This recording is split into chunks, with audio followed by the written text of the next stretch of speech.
Hi, I'm Nadia Struiwigh and today I am with Music Radar and we are talking about my beloved Korg Electribe.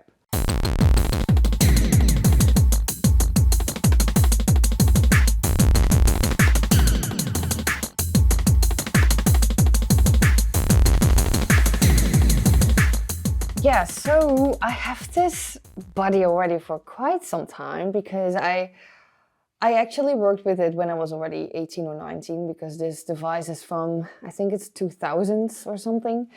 So yeah, it's an old machine. It works also with a really nice, it's really horrible. It's actually from the UK because I had to reorder it, but it fell down, it broke, and I still sort of use it like this even when I'm on tour.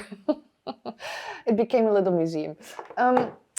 Yeah, so it works really like in a bit of an old school way, but what I love so much about it is that it works with valves. So you can basically create a little bit of warmth with this machine and using the tubes.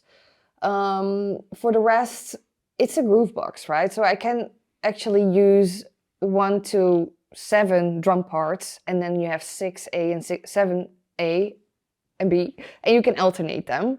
Then you have 5 synth parts, and each synth part has its own, like unique sequencer running and effects and sounds. So it's actually kind of like intuitive because everything is kind of mapped out, as you see. It's also fairly big. As I said, there's a sequence running. It's 8 bars. And here you can, with 16 steps, and here you can assign each step to or a different note because you can use it also as a keyboard, or you can just enable the steps so it will be for any drum part. So yeah, you can store a lot of patterns. There's even like a song mode in there, which I hardly use because I'm very impulsively playing this machine. I always bring it with me on stage. If I don't bring it on stage, I feel sort of naked. It's a bit weird. So yeah, it has already sounds built in, so you can choose. For example, if I go here, I already created on the first part a kick, which you can see that it goes through different sequences here. So now I only have a length of 4 bars.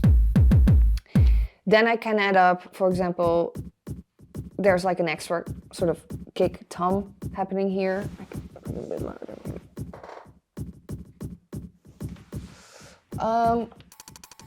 And then here, I just love this granular feature that it has. Like almost no one plays with it, but it's so cool. Like it calls grain shifter on the effect ring here, and I'm always using it. With this effect, you can actually manipulate it in here. I'm not going to do it now because I think I will lose it, but let's just try it out. So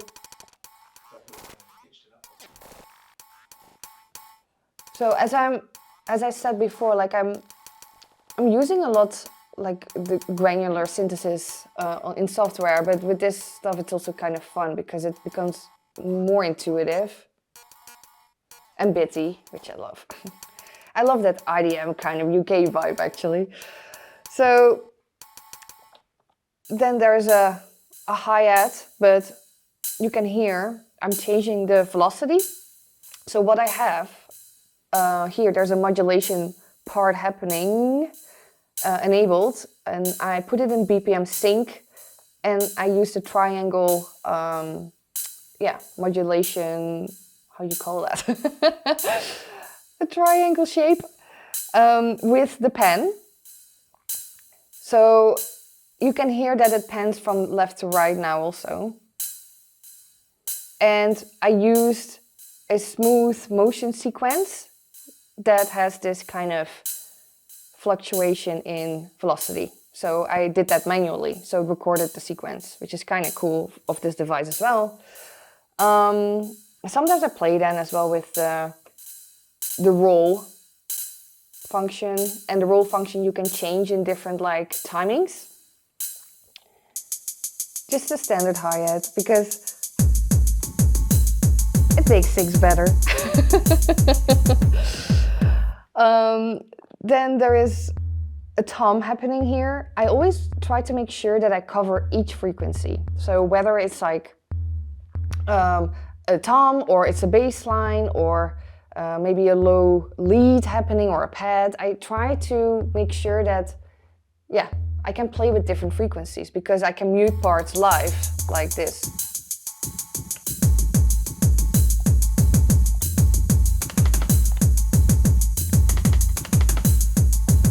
And how I work in music is also a lot of times I believe if you leave me hanging with this sound, for example, this is the sound that's happening,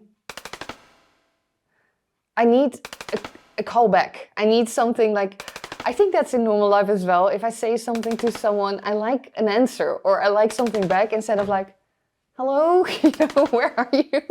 So then it's like, it has this kind of, I really love that kind of sound design. And you can create it as well with a delay, which you can do in here. And then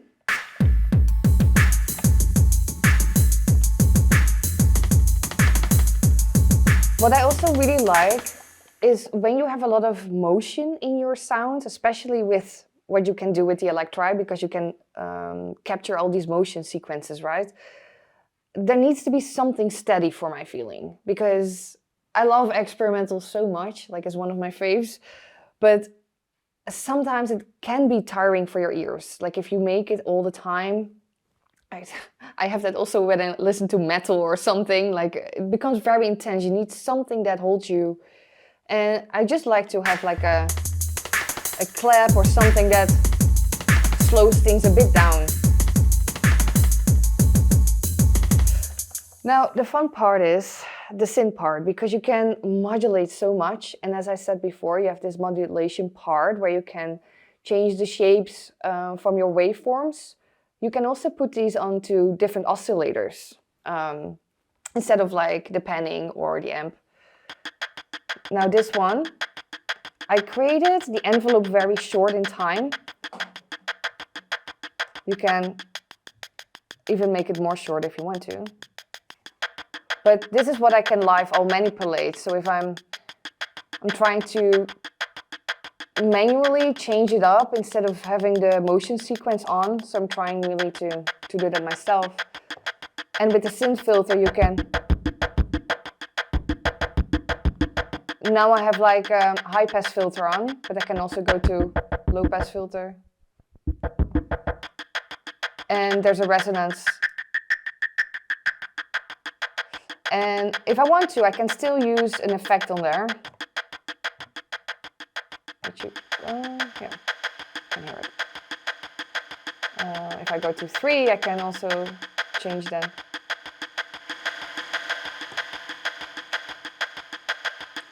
I always love to play with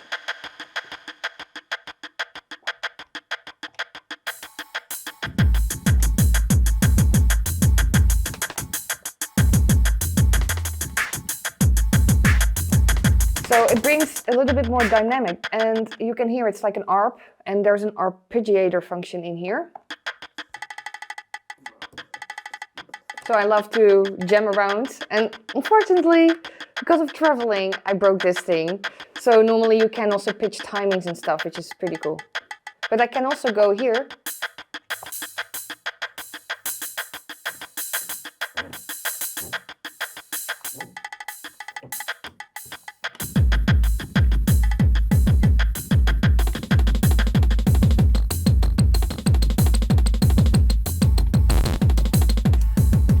And I love a bit of a jungle kind of vibe as well. And now we are on 94 BPM.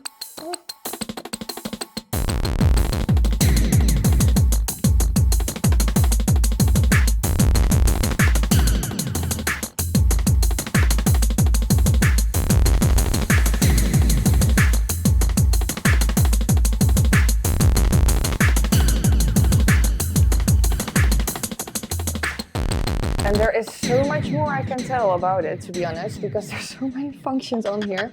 I think the last thing what is cool to explain is that there's here a synth oscillator that you can assign to each synth part. But there is also really cool emulations in here. which I quickly can show to go to an empty, if I go to an empty slot. Sorry, I'm gonna delete trans 10. I don't know who ever made that here, but sorry, mate, you're gone.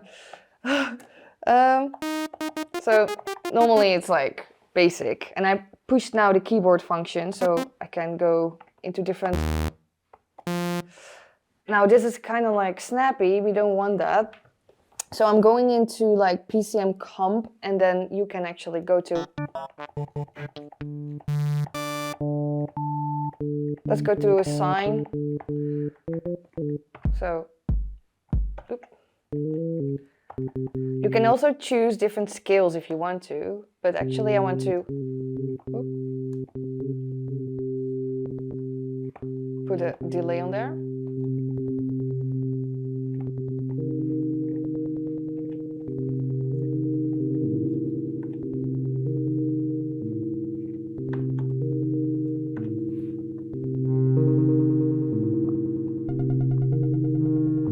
And now I can go to the modulation.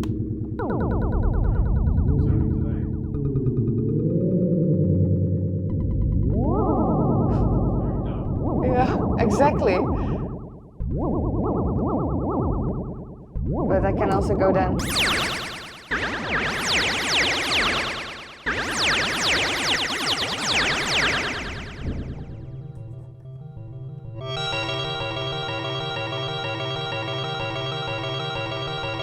If I go now,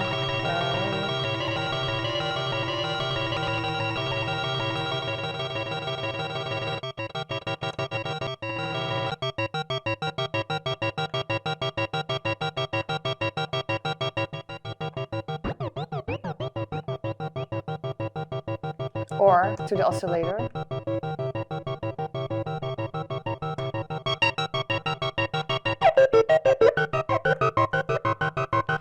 Anyway, if you want, you can record this all. It's not my favorite sound, this, but you can just create some really cool synth parts with it like that, you know? And I feel like only using that modulation onto any element you're using, yeah, you create a lot of dynamic in this track and with this machine. So it's my favorite.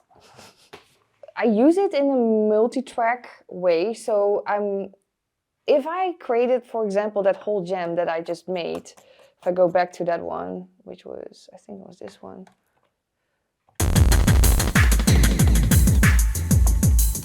If I have this and I'm like, oh, I like it, you know, then I firstly, because I'm using like, everyone would be saying like, Nadia, you need like a proper studio headphones. And I have many headphones, but I'm using this hi-fi Bluetooth headphone, and it's for me the best, because every time when I'm using this one, it's from Teufel Audio, I just get the best low end, you know, and low end is one of the hardest things probably in music to produce, as well if you're in an apartment and you don't have like any like sub or stuff. So what I'm doing, I try to mix it as good as I can on this machine, which is, again, not easy because you can't really see the equalizer. There's no built-in equalizer here. So what I do is I also don't mix it on the multi-track, on the Soundcraft multi-track. I'm going in Ableton and I'm always checking what is happening like in my stereo width. I'm checking the equalizer there, and I make sure that everything sounds balanced for a live performance.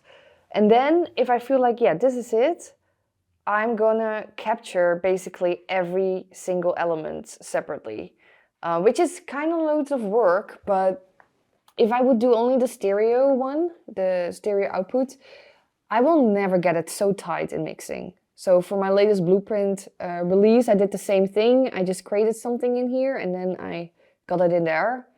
And sometimes I'm using effects on top of it. I'm like, oh, this is actually makes it more cool, you know, for a proper track. So sometimes my live performance is a bit different than the tracks that I made for a release. It's funny now, you could see that there's still like some frequencies going on. That's because this machine has a bit of noise, and that noise is always happening. So yeah, it's still like vibing there. I can cancel it out.